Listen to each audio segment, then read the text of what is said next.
Hello দর্শক, আসসালামু আলাইকুম।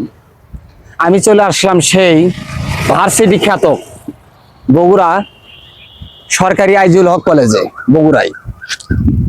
এসে একটা কথা মনে পড়ে গেল, এই যে জায়গাগুলো দেখতে পাচ্ছেন না, এই জায়গাগুলো আগে যখন আইজুল হক কলেজ খোলা থাকতো, রমজান মাস থেকে তো আইজুল হক কলেজ বন্ধ হয়ে গেছে।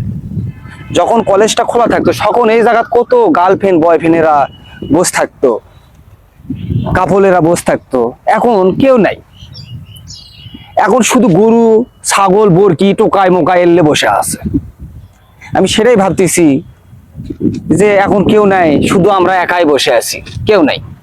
আগে আসতেছিলাম মাঝে মাঝে সরকারি আইজুল হক কলেজে আসতেছিলাম, কিন্তু যারা আইজুল হক কলেজে লেখাপড়া করেন তারা অবশ্যই আমার ভিডিওটা দেখলে একটু সাপোর্ট দিবেন। আছে কিছু আছে, ওতে ঘাটে কেউ আসবেন, কিন্তু আমি আশেপাশে কাকু দেখতে পাচ্ছি না। সব অনেক ভালো লাগলো, আইজুল হক কলেজ আসলে ফাঁকা থাকাটাই অনেক ভালো লাগে।